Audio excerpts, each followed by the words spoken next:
And councillors speak directly into the microphone and make sure that your card is pushed firmly into the console. Members of the public, I'd like to say that as a committee we understand that matters under consideration tonight can be emotive. However, this is a meeting held in public and not a public meeting, so please be respectful of those around you in the public gallery and indeed the members of the committee. So as we move on to the main items of business, the first item are the minutes of our meeting held on the 13th of March 2019, which have been on the table in front of you for the last 30 minutes. Are you happy for me to sign them as a true record? Thank you very much. Amy, any apologies for absence? Thank you, Chairman. Apologies from Councillor Tom Martin and Liz Wheatley. Thank you. Any declarations of interest? None before the meeting, Chairman. Any questions by members of the public or from members? Thank you, Chairman. None received. Officers, could I ask for any relevant updates to government guidance or legislation since the last meeting? Beth. Thank you, Chairman. Last Tuesday, Waverley published a decision statement setting out that it accepts all of the independent examiner's recommendations in his report regarding the Godalming and Farncombe neighbourhood plan, and that we're satisfied the plan meets the legal requirements to proceed to referendum. This means there is now a legal requirement under Section 70 of the Town and Country Planning Act to have regard to the neighbourhood plan in decision making so far as material to the application, and in our view as officers it should be given significant weight. Thank you, Chairman. Thank you, Beth. That's good news. As we know from Farnham, the neighbourhood plans do carry good weight and give a good level of protection to the areas, hopefully. Performance against government targets, please. Thank you, Chairman. On your update sheet, you'll see the Planning Services performance against the two government targets, speed and quality, and you'll see that we continue to perform excellently against these. Thank you, Chairman. Thank you very much. Just a note to say that should any site inspections, the need for any site inspections arise from this meeting, they will be held on Monday the 10th of June at a time to be agreed at the meeting, and those of us that are still councillors can come along then if they wish to. So if we move to the main items for consideration this evening, item A1, which is application reference WA/2018/1887, Keys Cottage, Holloway Hill, Godalming, GU71RZ, and the proposal is for the erection of a dwelling and associated works. And I would invite Kate to introduce the application, please. Kate, thank you. Thank you, Chair. Members will remember this application from the committee meeting last month, and we've obviously since had the site visit. So here we can see the location plan with the site outlined in red. As you can see, there are contours around the edge of the site indicating the steep banks which enclose it. The site was a former quarry, so it's quite a unique topography. And here we can see a photo of the front elevation of the existing property, which is accessed via a drive which slopes down from Holloway Hill. And here you can see the view looking towards the property from within One Brimmer Close, which is the most immediately adjoining neighbour. And here again is the view from upon Brimmer Close, which is at a significantly higher land level to where the building itself would be erected. And in this section here, a previous access down into the site would be reopened through clearing out shrubs in the existing hedging area to allow an access, a pedestrian access. And there is on this site a significant extent of history, and a few key applications have been pulled out here just to draw your attention to in relation to the decision making. Here we have, with the front elevation just here, an application which was approved for a single-storey dwelling in a very similar location to the existing dwelling, which was for 3 stories. And here we can see a site plan, which is for an application which we previously resolved to grant, but didn't in the end grant because a legal agreement was never completed, but in which we resolved to grant for 12 units, which were both houses and flat. And just to sort of orientate yourselves in relation to the current application, number 1, Borough Close is here. So the proposed application property is in the vicinity of this plot here in that scheme. And here we can see the block plan for the proposed building with it in the corner here, adjacent to the banks. And here you can see an area of proposed excavation for a garage to provide 2 parking spaces. And here you can, just looking at that site plan again in more detail, you can see the proposed roof area here and a series of terraces which are proposed and a stairway up to Borough Close, with the garage shown here, as well as an additional substantial parking area to the front. And moving now to look at the elevations, you can see the north elevation here as it would be facing in towards the site, where the basement level would be visible within the street scene, and accommodation would be provided within the roof slope. And the matters for consideration are the planning history and the principle of development, the design and impact on visual amenity, the impact on residential amenity, the impact on trees, and the impact on biodiversity. Thank you. Thank you, Kate. This application is for public speaking, and I would invite Richard Childs to speak on behalf of the objectors. Good evening, Mr. Childs. You have 4 minutes from when you start speaking. Good evening, and thank you for the opportunity to speak this evening. And the points, I think it's important to emphasise the points that were made in the meeting in March carry forward. We note with thanks the inclusion of additional conditions in the officer's report that were previously missing, but are disappointed that the issue of the position of the proposed retaining wall is not tackled directly and by the omission of 2 very important conditions. Hopefully the site visit and seeing the proposed excavation from both sides of the western boundary has provided clarity that was missing from the plans. Whilst the finished dwelling, at least the part of above ground, is at a distance from the boundary that is within the rules, it is still the case that the retaining wall is the height of a 2-storey house and extremely close to the neighbouring property, which is number 1. We believe, as stated, therefore, that this is excessive, risky and unnecessary development that is likely to cause harm and could be avoided by moving the proposed building 5 to 10 metres further east on the site, raising considerable concerns about any potential phase 2 development, which was flagged in the previous meeting. The impact of excavation on neighbours is an important factor in assessing whether plans are acceptable. We still believe there is a 5-storey property is excessive in scale, unsuited to the area and risks setting a dangerous precedent. Hence, there are grounds, we believe, to refuse the application. Should the committee, however, grant permission, then we ask that in addition to the conditions already added in the officer's report, that the southern and western boundaries are protected by conditions we requested. None of the submitted plans show clearly the exact distance of the retaining wall from the western boundary, although it is certainly very close and covers most of the length of this boundary. The treatment of the boundary is also not specified. Only the eastern and southern boundaries are described. The tree protection plan does not show the western boundary hedge as either retained or removed, perhaps because it is outside the boundary of the site, although the hedges on the southern and eastern side are shown, as are the other external trees external to the site, so the intention remains unclear. You will have seen from the site visit that the hedge runs along the entire shared western boundary that the retaining wall is located behind. We ask for a condition that the hedge is protected from damage by construction of the retaining wall behind it, and that it is retained to provide privacy and security to the back garden of number 1 Borough Close, which would otherwise be visible and accessible from the main road and would also be a health and safety concern. A previous design and access statement mentioned installation of a fence on top of the retaining wall.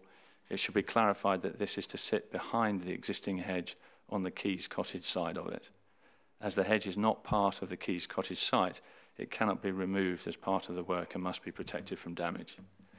The only way to do that is to explicitly require its protection as a condition. Otherwise, significant harm could be caused to the amenity of the neighbouring property. It was noted in the officer's report that their hedge on the southern boundary was intended to be retained with some pruning of the pedestrian access to Braemar Close. It was emphasised as pedestrian access only. But this was not explicitly stated as a condition. Protection of that boundary should also be added as a condition. Thank you. Thank you.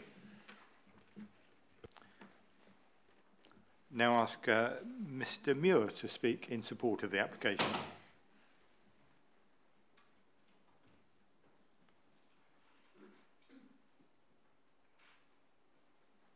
Good evening, Mr. Muir. I understand you know the procedure. Thank you.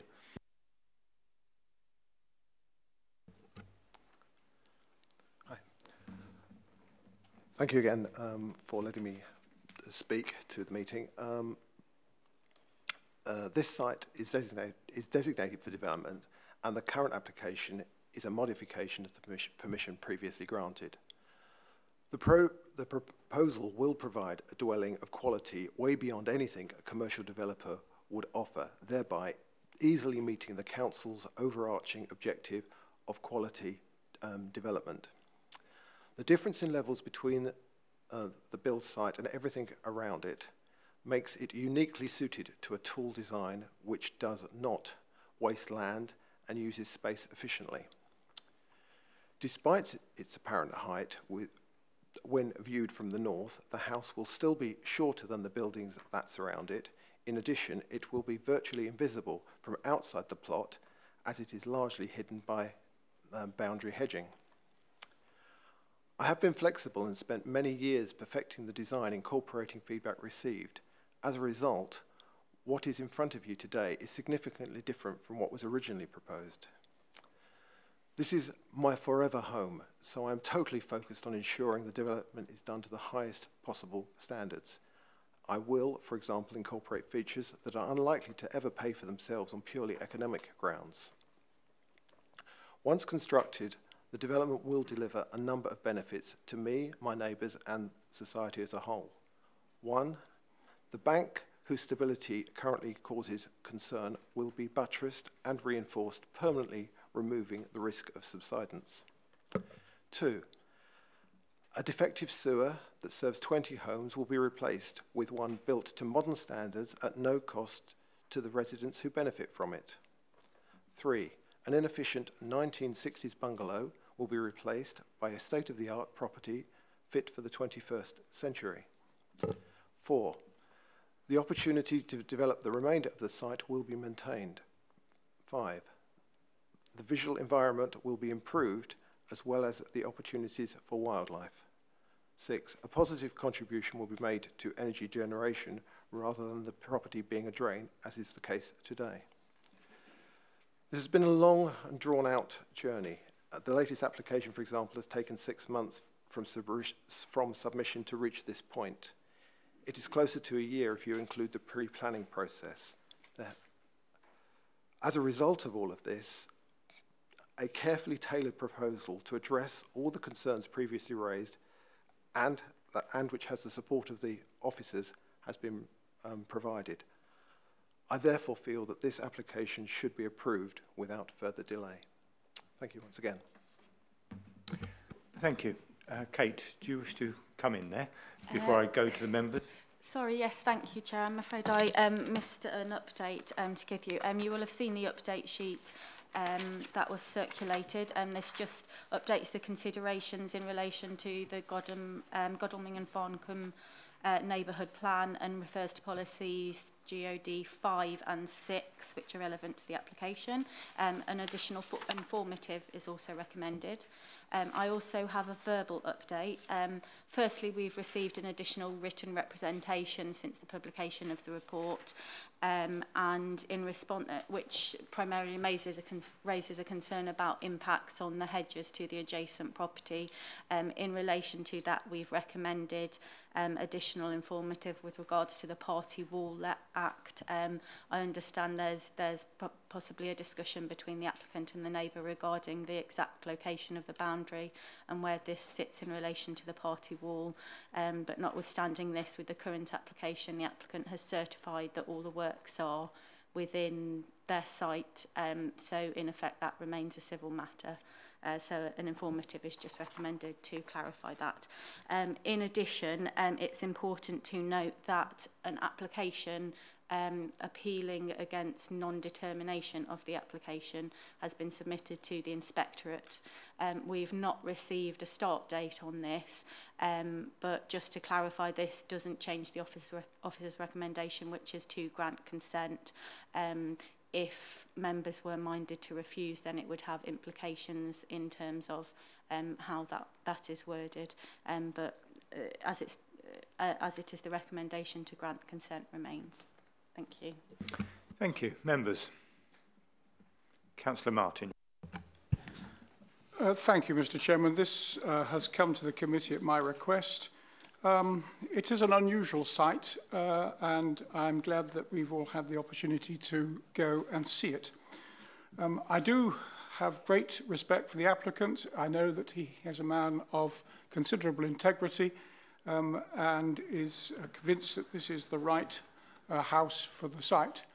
I have to say, from that point of view, very sadly from my perspective, I don't agree. And I feel this is a very difficult application for us to consider right now. The reason for that, I think, is that we have a house which is curiously situated on the site, which is taller than the previous application which was approved. I think it's curiously situated on the site and would seem to me to be setting a precedent, because I think the applicant has already said that he would look for future housing to go on there, and indeed in the past we have looked at 12 houses on this site. This seems to be curious when it's viewed in isolation, and I don't think this house looks right by itself as a single house on a fairly large site. My concern is that it is too big, too tall, and it will set a precedent such that if further houses were to be proposed, then the fact that this were approved, if it were to be approved, would then set a precedent for other houses of a similar scale and design. I would like to see the totality of what is intended rather than one house. Now, this gets into all sorts of difficulties in terms of we have to look at the application that is before us. So that being the case, my concern is that this particular application is for a house which is too big and is out of keeping with the street scene, does set a potential precedent for other houses which may come before us in the future.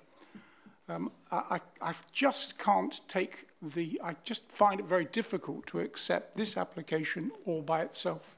I would like to see what is intended for the site as a whole. That's not the purpose of what we have before us. I realise that.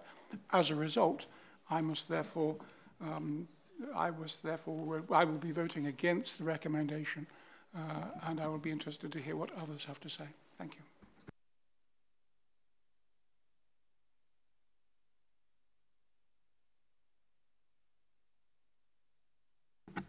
Thank you, Chair. A curious role reversal with myself and Councillor Martin this evening, as it's usually me asking to see the large-scale implications of a planning application rather than focusing on the individual that's in front of us. Could you just bring up the matters that are relevant for determination slide again, just so I can have a quick look? Okay, thank you. Could you also just highlight, just so I'm absolutely sure, the difference in the height between it and between the application site and the neighbouring property?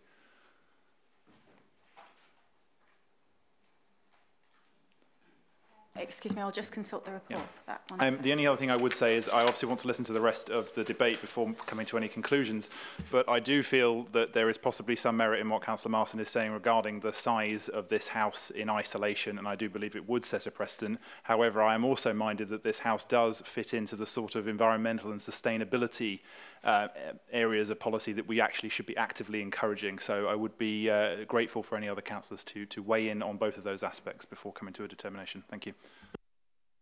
Thank you. While Kate's looking up the heights, Councillor Lee. Thank you, Mr. Chairman. These particular points are in no particular order. I was very glad to see that condition 18 there is about ensuring that a slope stability risk assessment is prepared. Because when we had the site visit, it was very disturbing to see how steep most of that particular face is. And of course our plan that we have just seen shows the closeness of the contours, which just emphasises that. It also emphasises that there will be quite an impact into that bank for those garages in particular. So for me, it absolutely demands this particular report. Now, my concern is that I know that in the condition it says a suitably competent person. I have concerns about who determines that suitable person, and indeed who pays for them.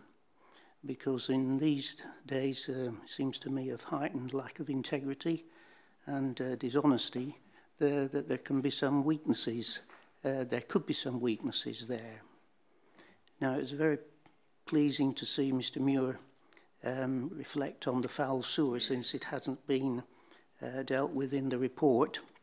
And he says that he admits it is defective and will be replaced. What sort of guarantees have we that that will actually take place? Is it building control, or?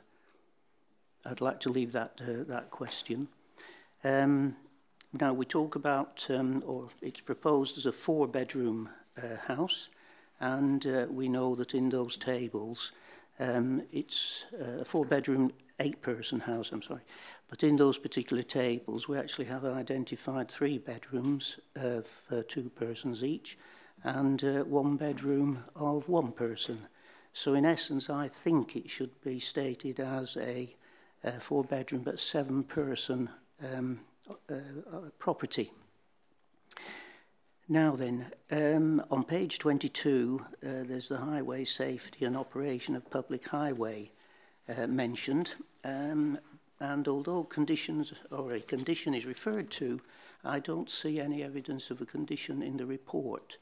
Now, have I missed something there? Could have done. That loss of trees on the existing, on the western boundary, covered by condition 9, I think that is particularly important for the privacy of Braemar number 1 Braemar Close. And not quite sure how we can guarantee that that particular boundary is protected, because it's not unknown for the actual construction activities to suddenly do away with trees or shrubs and things like that. Now on page 23, there is the effect on the spa, and there is a statement there which says, where are we? Therefore, I'll start right at the beginning. As the proposed development is for a replacement dwelling, it is not likely to result in a significant increase in the number of people permanently residing on the site, and therefore would not have a likely significant effect on the integrity of the spas. However, we're moving from probably a 3-bedroom property to this particular 4-bedroom property. There will be more people on site, and so I'm not quite sure that an appropriate assessment is not therefore required is an appropriate conclusion. Those are the particular points that I just wanted to raise, Mr. Chairman.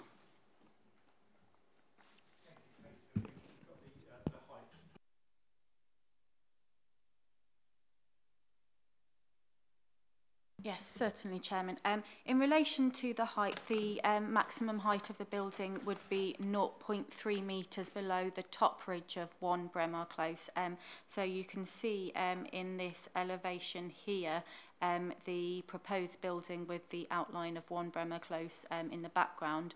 So the highest part of the roof would be roughly in line with the lower part of the roof slope of 1 Braemar with the highest ridge of 1 Braemar above that of the proposed property. And coming back in relation to some of your points, In relation to the slope stability assessment and a suitably qualified individual, the applicant would be required to submit information. We, as officers, would be assessing that and looking at the qualifications of the person carrying out the assessment. I would expect that it would be somebody who is RICS approved from the Institute of Chartered Surveyors. If it was from another body, we could consult with our building control team just to confirm the suitability there. And it's very clear that the obligation of paying that would be upon the applicant because it's required as a condition of the consent. In relation to the foul sewerage, I'm afraid I don't know the exact legislation, but there are requirements from water undertakers for people who are connecting to their foul sewerage systems to do so in a certain manner which would be suitable. So that would be controlled by Thames Water. And in relation to, I know we said in relation to the transportation section, there were recommended conditions. This is recommended condition number 4, which requires the parking to be provided. And then I think that is everything from my perspective. If there were any key things otherwise, then please. Whilst on the subject of heights, could we just get a confirmation of the increase in height for this proposal versus the one that was approved most recently?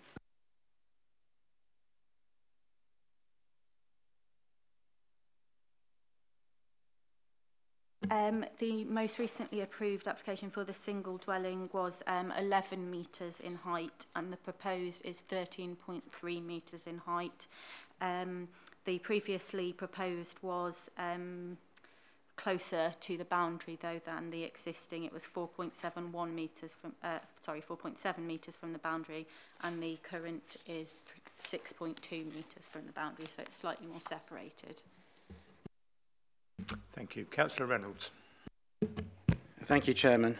I have some sympathy with the views of Councillor Peter Martin to my right here, because if you look at the site in isolation, the fact that this particular house is being built at pretty much the closest point to any neighbour in Braemar Close doesn't really make a great deal of sense. If you look at it, it's very obviously designed to look like a townhouse spread over four stories, and I think in previous applications we've seen 3 or 4 rows of townhouses as part of the application, and occasionally we might look at these things and defend an application because it's actually providing some much needed additional housing to Godalming, which well, up until fairly recently we actually needed as part of our housing allocations, whereas this is simply replacing an existing dwelling with another one. And if you just look at it at that, why not put it in a much more central part of the site, so it's going to have a much less impact on the house in Braemar Close. The other thing is, I think, is the height issue. It is looking like a townhouse. The fact that it's sort of sunken down into an old quarry, I don't think is a great reason to make it as high as possible. And again, given the size of the site, it would seem much more sensible to me to make a similar sized house, but spread the footprint over a wider area so it doesn't have the height and the massing and sort of scale that is perhaps not so appropriate in this location and in sort of Busbridge and something the neighbours are obviously unhappy with. So I think for those reasons, and also because we're not certain as to what may further happen on this site, I'm inclined to go with Councillor Martin and not approve this application. Thank you. Thank you. Anybody else wish to comment? Councillor Follows, you wish to. Forgive me, Chair, could you just clarify on how much we are allowed to speculate on what may follow in an unspecified future on another application?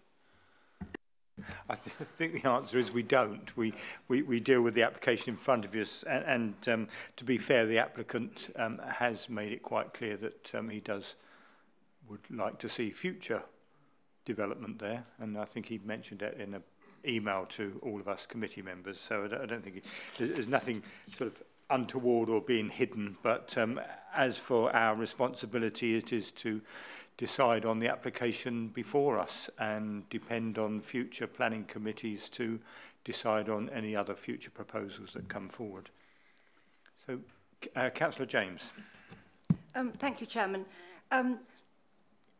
I'm not very happy with this either, and one of the really basic things that actually annoys me is that I think the fellow councillors were talking about a 4-bedroomed house, but actually there's nothing to say when you write the word office in a square with a window and the word gym in a square with a window. They can both be bedrooms, so I actually get to 6.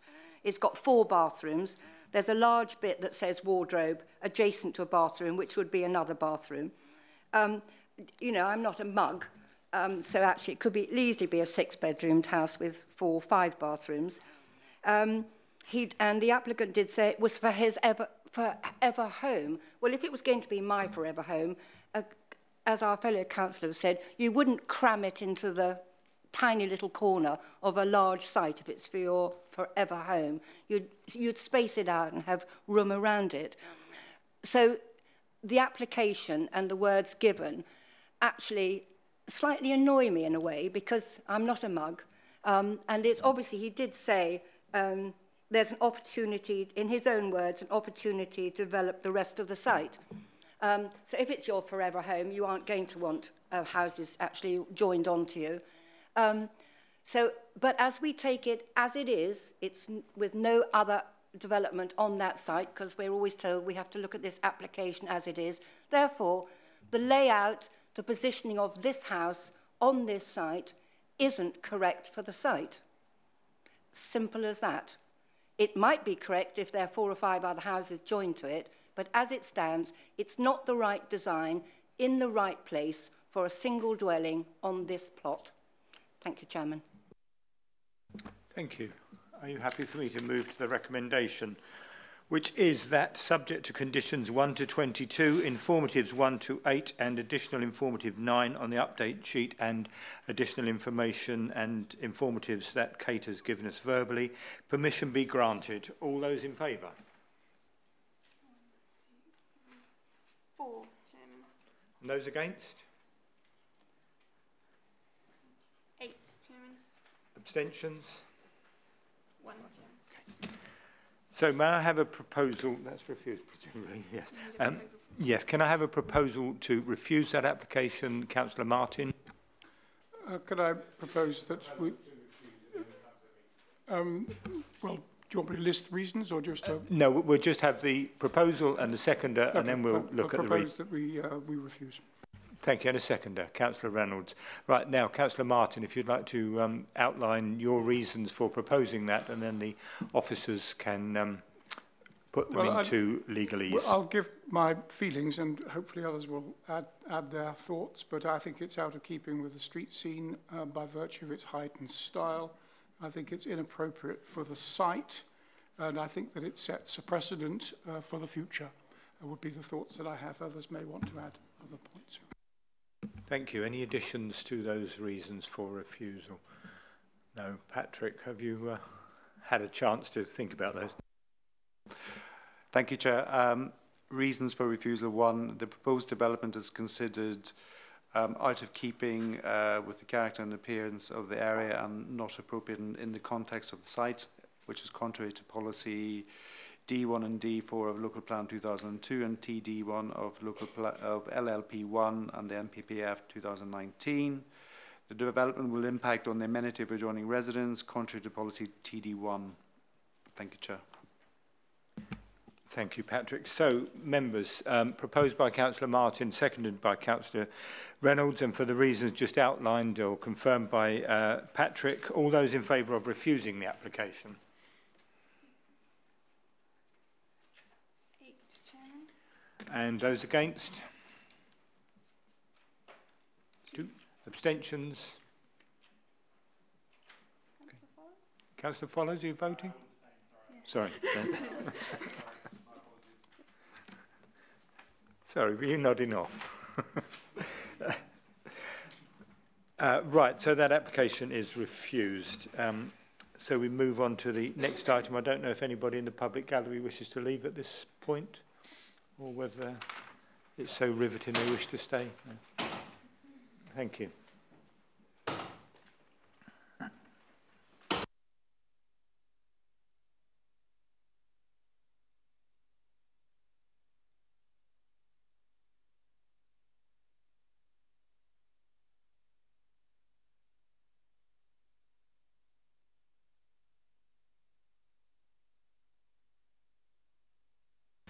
So we come to item A2, application reference WA/2018/2251, Godalming Railway Station, station approach Godalming GU71EU, and the proposal is for listed building consent for the erection of a building to provide an automated entrance and single point of access to both platforms together with associated works. And Kate is going to introduce this application. Thank you, Chairman. The first thing I'd like to point out in relation to this application before I take you through the photos and plans and so on is that the application has come forward with a number of plans which aren't actually proposed in relation to the application. The application is purely for listed building consent for a number of works to the existing listed buildings. However, it's been submitted with a number of plans which detail other works, including the provision of a new building to enclose a new gate line adjacent to the main station entrance and to close off the access to the opposite platform, but they don't actually form part of this application, so this presentation will focus on the matters which do require listed building consent. Thank you. And here we can see an aerial view of the site. I'm sure most of you will know it very well. The existing railway line you can see running along here with the existing bridge over the platform here and the listed building here. And the site plan just includes the section of railway immediately around the station itself. And now here we can see a view of the station building where some minor alterations are proposed which require listed building consent. And here you can see the internal elevation of the booking hall itself, which is currently used as the access to platform 2. And now moving to look at the plans. Excuse me, sorry, I've just skipped a plan there. Unfortunately, you can see the outline here better than I can on my plan, but effectively this area here is a proposed new building where there would be a gate line to restrict access to platform 2, which would be carried out under permitted development rights by the railway. The works which require listed building consent are the provision of a CCTV camera upon the fixed to the fabric of the existing building, and that's in this location here, so it's just adjacent to the end of the front elevation of the listed building. And then that would run predominantly internally, but it would be required to be fitted through the wall, which would be at a point here adjacent to the existing platform. And that CCTV unit would be designed to be minimally intrusive with this circular design that you can see here. And the other principal work which would require listed building consent would be the provision of a shut to the doors within the existing booking hall. The route which we saw in the photo there, which is currently the main route through to the platform, would be closed off so that people were required to use the gate line to access the station with their tickets.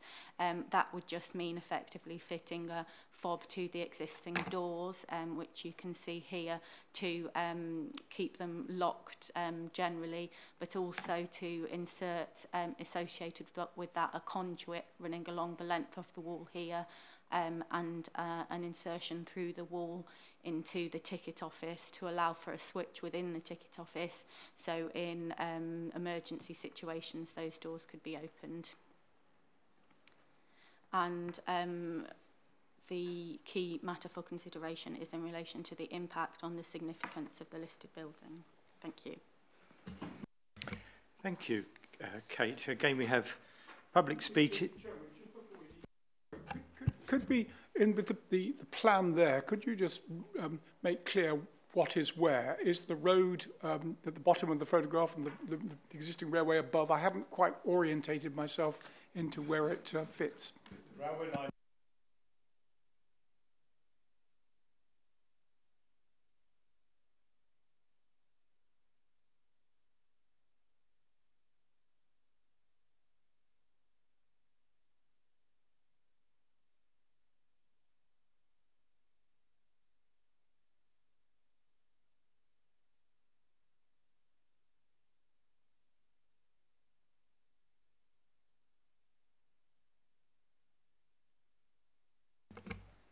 So for public speaking, yes, I would invite Richard Ashworth to speak on behalf of the objectors.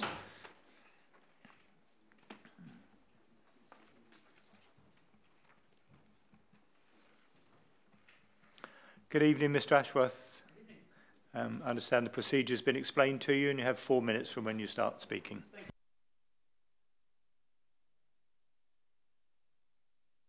Is that the one? Hello? Excellent, good. Full disclosure, I'm the Labour candidate for Central Godalming and Oxford in the upcoming local elections. Excuse me, you shouldn't be saying things like that. We're in Borough here. I wasn't sure whether I should or shouldn't, but you want to strike okay. it from the record You then. should have asked before, thank you. What I'm concerned with more than anything else is the closure of the New Way entrance. It seems to me that the approach to the station has been neglected far too long. And this is not so much a planning issue as a health and safety issue. At the moment, as it stands, the approach to the station, whichever way you come, is dangerous and hazardous. If you approach via Mill Lane, what you're typically confronted with is taxis on double yellow lines on both sides, forcing any vehicle into the middle of the road before a blind turn at the crest of a hill. That should be attended to and should be part of any negotiation around this issue. Station approach, which is typically at busy times teeming with pedestrians, is where that vehicle in the middle of the road would end up. It has inadequate pavement and inadequate lighting, and the same is true of the entire front of the station. Now, how this relates to the whole issue is that if the New Way gate is closed, and because of the proposed development at Oxford Park, you're likely to get either a logjam at New Way or an increased logjam at the front of the station.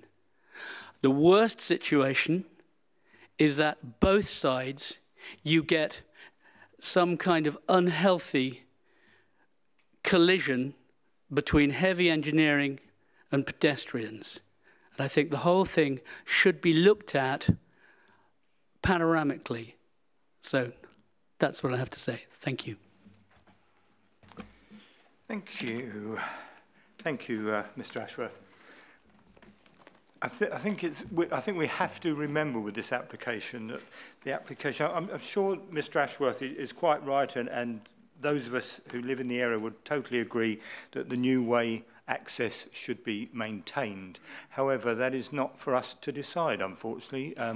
British Rail could have closed it last week without any permission from us.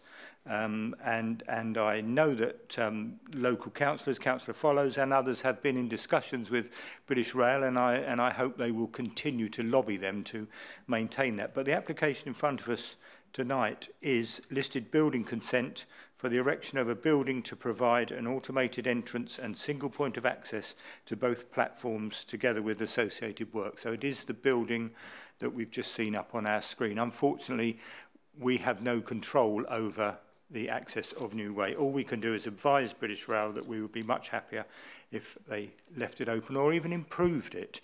So, members, over to you. Councillor Follows. Thank you, Chair. As you pointed out, I have been having some discussions with the applicant on this. There's a few things I want to just point out at the beginning. The amount of plans that they put up on the website about this deeply confused members of the public, and it led to some, in some cases, incorrect conclusions, and it also has led to the confusion of other councillors and other people about what we're actually discussing here tonight, and that's caused an issue.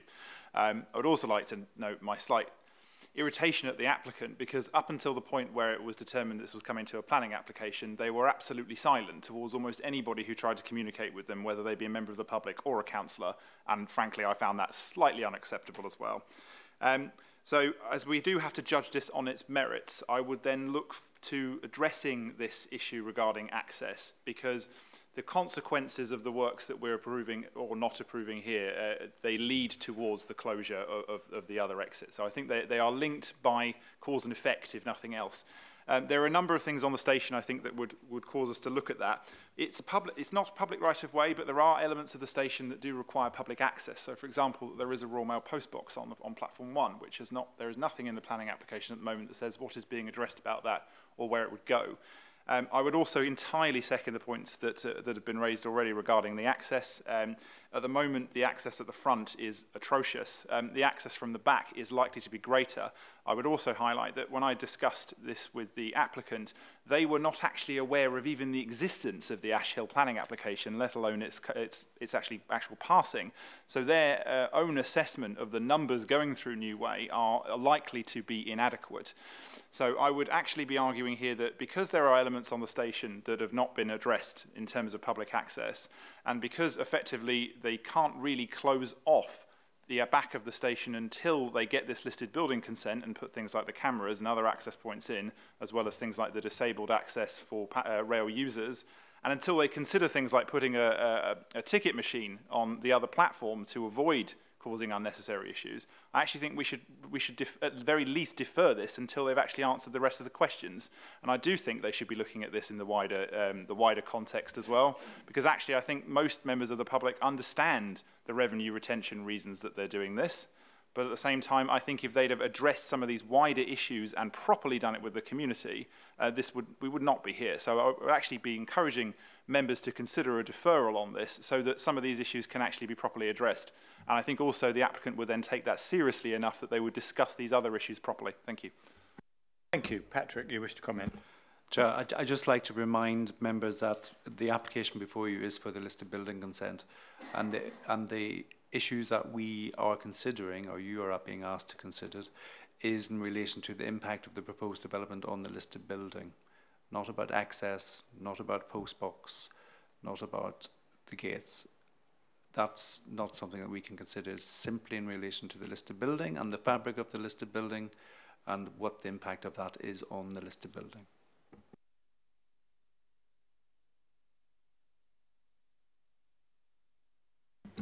Thank you, Chairman. I have very mixed feelings about this. I originally was under the impression that we did have control over the rear access to the London-bound platform. But I note in reading this in more detail that closed-circuit television is going to be installed. And I perfectly understand the rationale for that. There is a certain amount of vandalism and antisocial behaviour connected with this platform. And this has been brought to my attention formally by the local police. And if this development includes CCTV, which leads to a reduction in this vandalism, then I would have to say I applaud it. Thank you. Thank you. Councillor Holder. Thank you, Chairman. I'm aware that we're involved in or discussing the applications to a listed building, but nevertheless I would like to know if there is a statutory right-of-way from the London-bound side to the Portsmouth side over the bridge. Is this a right-of-way that is enshrined in law? I don't know the answer to that, officers. Okay. Councillor Follows assures us that it isn't enshrined in law. No, it's privately owned land, and there isn't an established right-of-way because it's closed. So it can't. There's no expectation that it can be a right-of-way either. Thank you, Councillor Martin. Thank you. Like Mr. Ashworth and Councillor Follows, I'm very unhappy with this proposal from Network Rail to do what they're doing. However, as I understand it, whether we like it or not, they can do it under permitted development, and therefore we don't have a say in whether it will happen or whether it won't. The only thing here for us to consider, sadly and annoyingly, is its impact on the listed building. We haven't had any discussion on that at all yet. It's very difficult for me to get a feeling as to the impact on the listed building. All I'm seeing is a plan here, this plan. I haven't seen any visuals of what it will look like in terms of a 3D or pictures of the way it will be in terms of elevations and so on and so forth. So my feeling is that I don't think we've got enough information here to make a judgment because I don't think a plan of this sort is adequate to be able to make a decision on that. So At the moment, I shall, unless I hear otherwise, I think I should be objecting to this on the grounds that I haven't got enough information. There is a full set of elevations in the application documents on the website. Not in the report, no, admittedly not in the report, but they have been submitted. Can we see them? Officers, have we got the elevations that we could look at? I do have the elevation as a hidden slide, so I can bring that up, but effectively that's at such a scale where it doesn't really show the detail of where the CCTV would be going. The applicant has submitted a heritage statement with the application indicating their methodology for carrying out the works and including things like making works which can be undone if necessary, and drilling into the mortar joints rather than the masonry itself, but we don't have actual small-scale visuals of where exactly the holes would be. Our conservation officer has found that the level of information we've got is sufficient to make that judgment given the minor nature of the proposals. Thank you. I think as we're being asked to grant listed building consent for the erection of a building, I think the very least we can do is have a look at the elevations and what it's going to look like. Councillor Follows, you wish to come back? Yes, just to elaborate on that a little bit, because it was a question I asked when I was with the applicant. The elevations aren't hugely different, but I would say that the thing they want to build does to me at least, impact on the character of that building. I would also say that it would be good to see some of the more detail about what they want to do with that CCTV. And I would completely echo what other councillors have said. We don't have enough information to make that determination. I would, however, like officers to just clarify for us what scope of judgment we have regarding this listed building consent, how much of this is within our judgment here right now, and how much is governed by policy that we can't alter. Officers, would you like to, Patrick, you wish to address that question? It's entirely within your scope to make a decision on the application whether or not you are of the opinion that this impacts detrimentally or not on the listed building. Well, without seeing the elevations, I think it's we're struggling a bit, aren't we? Yes, Chair, I'm afraid I don't have an elevation, but as I said, the CCTV to be attached wasn't shown on that plan because it was at too large a scale. The proposed building, it's included within the description, but it's not actually a work which requires listed building consent. It's a work which would be undertaken under permitted development. But the proposal is listed building consent for the erection of a building. Yes, I think possibly.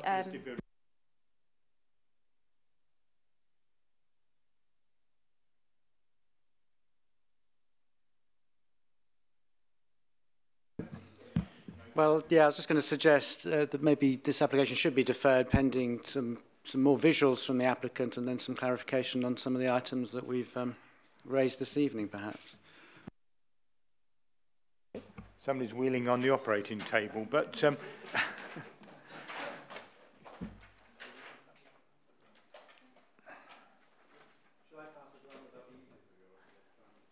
I think quite honestly, Patrick, Councillor Reynolds has proposed that we defer this. I think Councillor Follows has indicated that he would second that.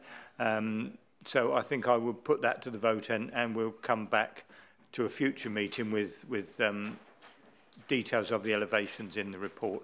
So the proposal is that we defer this application for further information. All those in favour? That's unanimous, Chairman.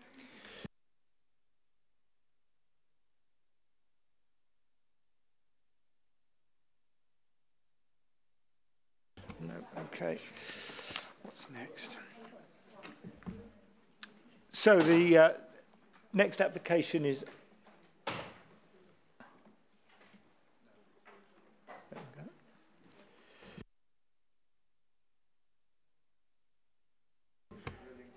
so item B1 is reference WA/2018-1853, Site C Regeneration Area, Oxford Ridge, Godalming, and the proposal is as stated in the report. And I would ask Marie to introduce the application, please.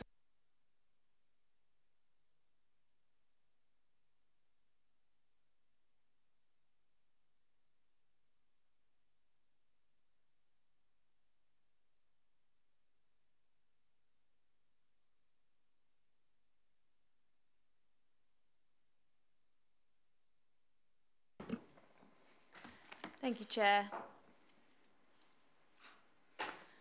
So this is an application at Site C, the regeneration area at Oxford Ridge. It's an outline application for the erection of 30 affordable dwellings with associated works following demolition of 18 existing dwellings with access, layout and scale to be determined. This is a location plan showing the site in the context of the wider regeneration scheme. As you can see, Site D here is now completed, and sites A, B, E and F have consent. This is the application Site C here. And overall, the whole scheme has an indicative number of units of 134. Point of information, Mr. Chairman. Site E and Site F do not have planning consent. That slide is misleading. We only had the consultation a couple of weeks back. Yeah. Okay. My understanding was that they had outline consent. Is that not the case? Okay, apologies if that's the ward incorrect. councillors. I thought the whole regeneration scheme had outline consent. Well, then why are we That's doing an outline for C? That's lapsed. That's lapsed. The whole the whole hasn't got anything. The whole lapsed. Yeah. The component has come back for outline. Can I quote from an officer? Site was one of the 4 sites included in the hybrid application in 2014. A hybrid consent has lapsed. That's why we have to look at each site in turn. Site E and Site F have not come to this committee. For a point of clarification then, these sites have received outline consent and as reported it has now lapsed, but the intention was approved.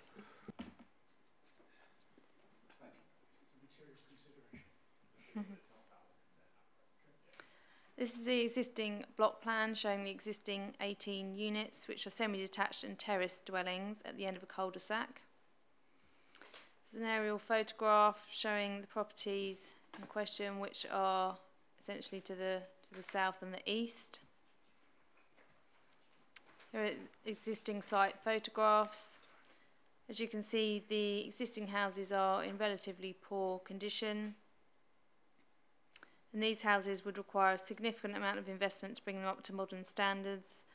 They do not currently comply with disability access requirements. Here are some photographs from the neighbour to the south at 23 Milton's Crescent. The 2 existing semi-detached properties here would be retained. The others on the right-hand side would be demolished. Now this, we were talking about the outline consent, which is now lapsed, which was granted in 2014. This was the approved layout for that consent for Site C. However, it was outlined, so the details weren't agreed at that time. Now this is the current proposal. Here's the block plan. So you can see there's pairs of semi-detached dwellings and a block of 12 apartments.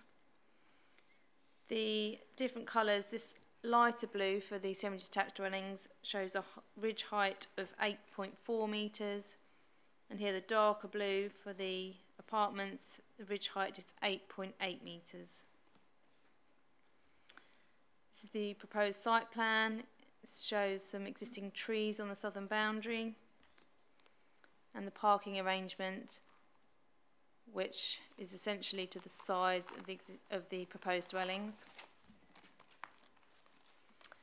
Here are proposed indicative elevations for the dwellings. Some house types have a single-storey element to the side. And these are proposed elevations for the apartments, which would be 2-storey in height. You can see that obscure glazing is shown to some of the rear windows, 2 of the first floor rear windows. These are the proposed floor plans for the houses and for the apartments. So these are the ground floor units. There'd be 6 on that floor and 6 at first floor. This is a section from one of the proposed obscure glazed rear windows through to number 23 Milton's Crescent. And this distance here is 31 metres. So matters for consideration are scale, layout and access. Appearance and landscaping are reserved matters. Impact on residential amenity, housing mix, parking and trees. And just to outline the benefits of the proposal, it's phase C of a wider regeneration scheme. It's for 100% affordable housing. It removes obsolete housing stock. It's a creation of modern and sustainable housing with a net gain of 12 units over the existing. Rationalisation of car parking, improved environment and quality of life for residents. It meets disability access requirements and the housing mix meets the need. Thank you, Chair. Thank you, Marie. Members. Councillor follows Councillor Bolton. Thank you, Chair. Just to start off with, I completely and absolutely support the benefits of this proposal, and I think in many cases we need to make sure that if what I know we're going to discuss probably during this session doesn't impact or materially reduce the benefits that this scheme is actually bringing, because some of the things that could happen if we alter this too much would be the loss of some very significant elements of the scheme, which I think we need to keep, things like homes with disability access and things like that. So some of the other stuff that we're likely to talk about, I hope, does not in any way jeopardise that. I was made aware of a site visit and did go along, and I thank Councillor Williams for suggesting it, because actually when I went there I wasn't sure whether I'd see any overlooking issues, and I think actually there is a little bit there at 23. I think the thing that I noted most was that I was wondering whether there'd been any sort of concessions to the point that there'd been any overlooking, and the removal of one of the balconies, as well as the obscuring of windows 1 and 4 from, if you look from the left, to me does appear to concede the point that there is some overlooking.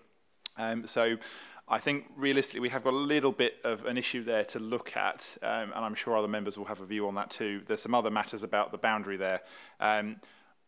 The question I think I just want to ask officers, is there a material reason that this needs to be completely agreed now? I know Site A has only really sort of broken ground just recently. It's going to be many years before this really starts. Is there a need to rush to judgment today, or is it possible to continue this discussion before it's passed? The final thing I would just ask, are the issues discussed in the objections things that can be reasonably done at reserve matters, or if they aren't dealt with now, is that going to be a problem going forward? Thank you. Thank you, officers. Any thoughts?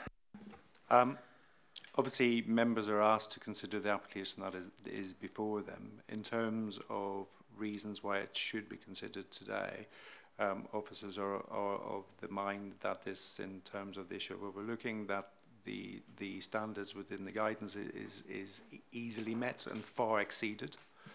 In relation to the delivery of the housing stock, it is very important that a timetable is kept to, because people with it's an objective of the housing stock is to retain residents on the estate who are very happy living there, and that involves a somewhat coordinated movement from one site to the other, which this clearly falls into. Obviously, if members have identify issues, then we can obviously bring that back to the applicant and try and resolve. But to be clear, we believe that the scheme as presented to you is in accordance with the planning guidance in relation to overlooking and overbearing. Obviously, that issue will be discovered in a little bit more detail. Thank you. Councillor Bolton. Thank you, Chairman. Like my fellow councillor, I believe that the benefits are outstanding, and as itemised on the list of the officers. And I do not think there's any significant reasons for rejecting this application. Thank you. Thank you, officers. Could you just remind us what our recommended distance between first floor window to first floor window is? I think, is it 21 metres? Yes, yes, Chair. And just to be clear, the distance between bedroom windows for the two units closest to unit is actually, those are to be retained. The closest to dwellings, where's the plan? Yeah, they are actually to be retained. So and the other bedroom windows will actually be pushed further back. So there are some windows which will be closer. There's no question about that. But the closest windows will actually be retained. So there will be an additional element overlooking, but whether that's an acceptable level, officers were of the view that at 10 metres over the recommended distance, that is somewhere away from what would fall below that. So our minimum, it's not a recommendation, our minimum is 21 metres, and here we've got 31 metres. Yeah, thank you. Councillor Martin. Thank you, Chairman. I have some reservations with this. I have to say I think the flats do look slightly inelegant, and I'm concerned about the impact on 23. But I have to say that if we are so comfortably inside recommended guidance, it would be somewhat perverse to try and refuse on those grounds, because if it went to appeal, then we frankly wouldn't have a leg to stand on, and we would be found wanting. So I've got some significant concerns on that. Like the others, of course, I endorse the overall approach in terms of the additional housing that we need and want. I have some concerns, but I think, annoyingly, I will have to forget those concerns and go with the officer's recommendation. Councillor Bolton, you wish to come back? Yes, just briefly, Mr. Chairman. Can I remind all councillors that we are only considering outline planning permission, and matters of detailed design will be reserved. But the outline does include layout. It's with regard to the buildings, its appearance that is lacking. So, shall we move to the recommend? Oh, Councillor Williams. Thank you, Mr. Chairman. As with everybody else, we want this development. It is important to Godalming, but we have got to get it right, and I don't think it's right at the moment. There is absolutely no need for a hurry in this matter. It'll be at least 18 months before any builders could move on to the site. Mr. Sermon has written in, and I understand copies have been made available to all members. I'm not going to repeat anything he has said. I will only highlight a couple of points. Personally, I think this matter should be deferred. The reason for that is there is a boundary problem. We have not been given the survey which was carried out, and putting on my legal hat, I would never advise anyone to accept something if the full legal implications had not been made available. And if we don't have the survey report, there is a problem with the boundary. So for that reason, I think the matter should be deferred to allow Mr. Sermon and the officers to consider the matter further. I would say that both Mr. Sermon and the officers wish to cooperate, and I'm quite certain they can cooperate over the boundary issue. I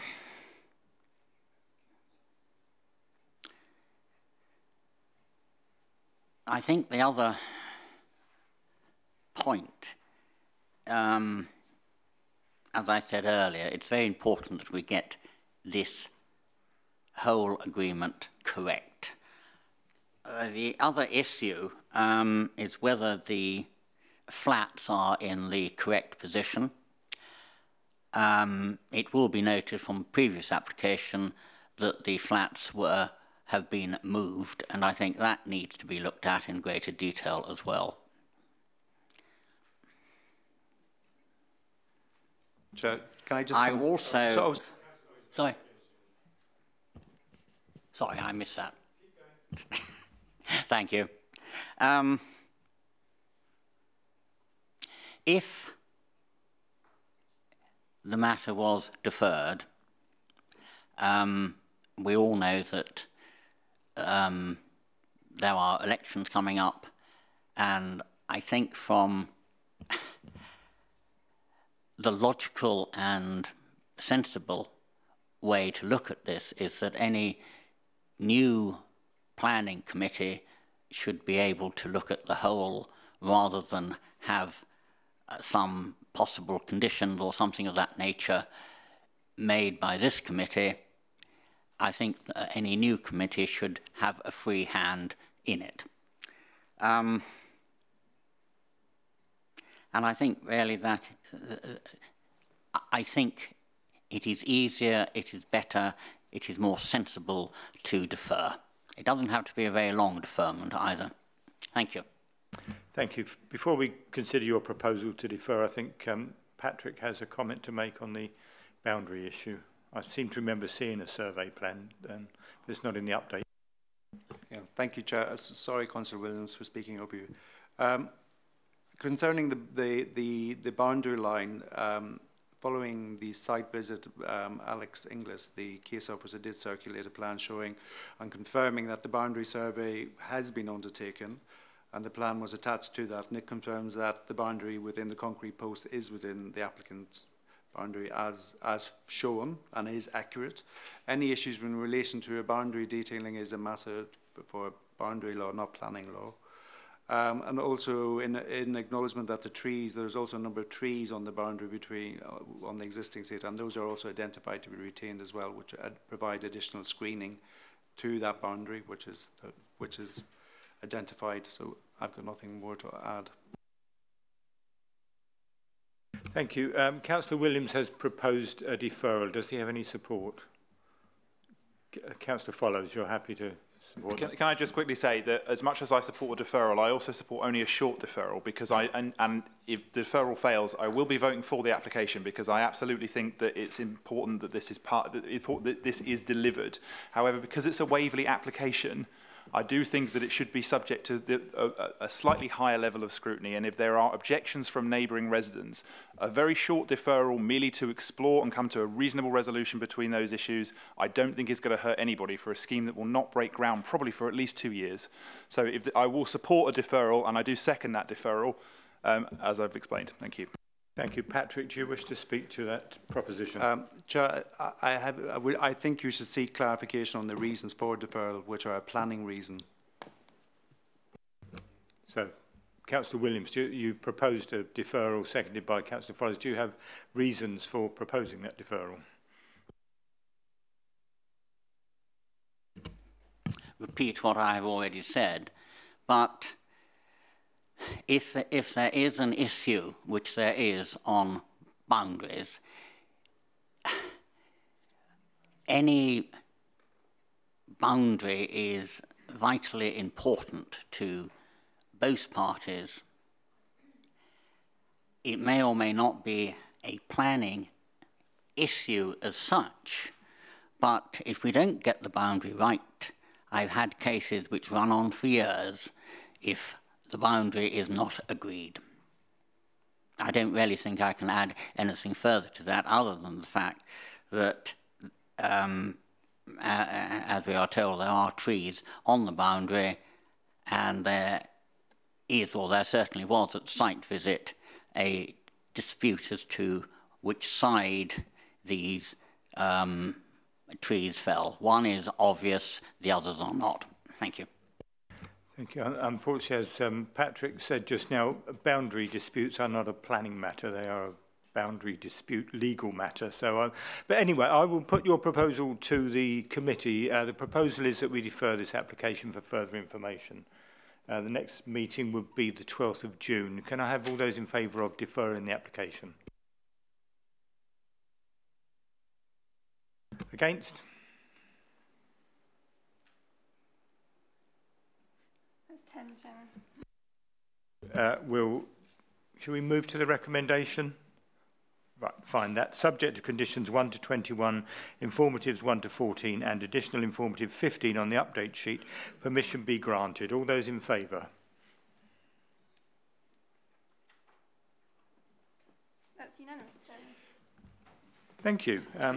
Thank you, members. There's no items to consider in the exempt session, but before we conclude the meeting, I look round and I see faces on the committee that won't be here in the next session. Indeed, none of us may be here for the next session of this council, but Councillor Lee, Councillor Holder, Councillor Reynolds and Morris here beside me are not standing for re-election, and Councillor Upton over there. So I thank you all for your wise counsel and all your assistance that you've given me during my time as chairman, and we shall miss you. Thank you. Good night, members.